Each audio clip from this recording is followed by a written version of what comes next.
Everybody was asking about dedicated got the servers. answer. It was a huge community ask. Yeah. So yeah. So yeah, now I think everyone's thinking the same thing. Like they said in there, wait, it is a dedicated server because it's their server.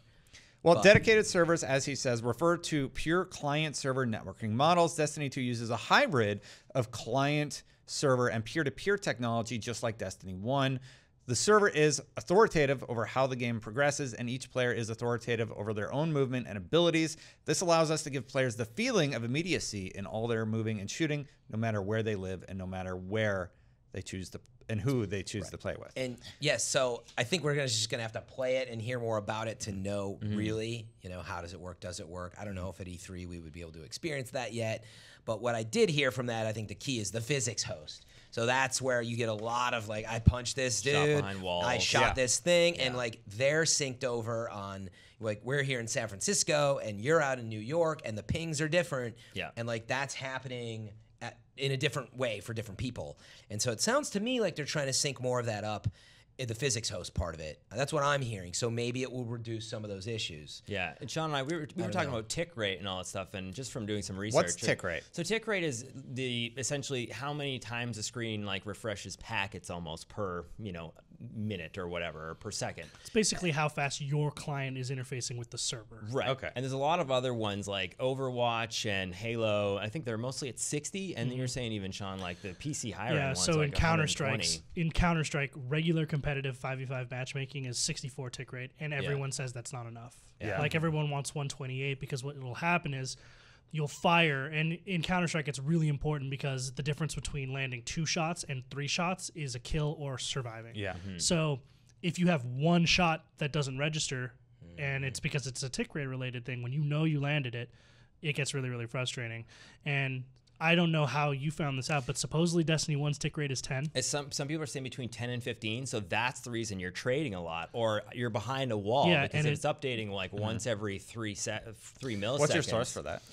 There's 2 or 3 people on Reddit, and I can't remember. There was confirmed by a few places where they were comparing all kinds of tick rates, because even Overwatch is basically hey, it used to be this and now it's 60, and they that's been the main reason why people love but the it's gameplay basically have you ever died and then that you were behind a wall, and then your orb on your screen is even behind that wall? I get sniped all the time. That's because after I've taken cover behind a wall, I'm still alive and then I'm dead. Yeah, because I understand. That's because your client's actions aren't refreshing with the server fast enough in order to show that information is accurate for the other player. So on that player's screen, you didn't make it behind the wall. Yeah. But that's because the tick rate isn't high enough for both of those players' clients and the server. Going back and forth. Yeah. And it's really weird because Halo 5, they've done a really good job with Halo. It's the reason why people like playing Halo 5 with its accuracy online, right? Because it's dedicated servers as well, right? Yeah.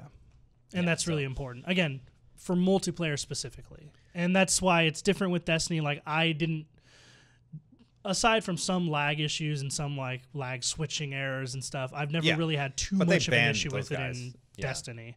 But I can totally understand how if Destiny plans to have a very multiplayer focused approach in Destiny 2, that some of these things would need to be addressed. That's a good point. That's actually a really good segue into CJ's topic. Fran wanted to say something first, though. I feel like we're still not addressing the answer, which is we're not investing in dedicated servers, though. But so I just want to at least react to that new for a technology. I would have loved to have dedicated servers. Specifically, the word investing was the buzzword. Yeah, that was the wrong word. Yeah. Look, that's high pressure situation. Dude, they were fried. No, for sure. I understand that, but all I'm saying is I think people reacted to you just don't want to buy them, and that you get it, but you don't want to buy them. Yeah. But then they didn't have this. Are we trying to save money? Nope. We invested heavily in new server infrastructure for Destiny 2, including using cloud servers for gameplay for the first time. We really believe this is the best model for all of Destiny 2's very cooperative and competitive experiences. Engineering will always involve trade-offs and cost-benefit analysis, but as a team, we've got no regrets about the unique technology we built for Destiny 2. So they built tech for D2 using P2P. And that's the reason it's really Destiny 2 is a very specific model, is because you're not just individual players or groups of players connecting to a server to do one match. You're going from activity to activity, from world to world, and all of these things are being controlled in different ways on Bungie's back end. So it requires a little bit more of a different model. I felt satisfied with the explanation that was given in the Bungie Weekly Yeah. update. How do you guys feel like yes, That's of what I wanted to course, address. Of course, we would all love dedicated servers, but thinking about the technical challenge that they have, I'm like, you know what? I think I can like lay off a little bit on this one.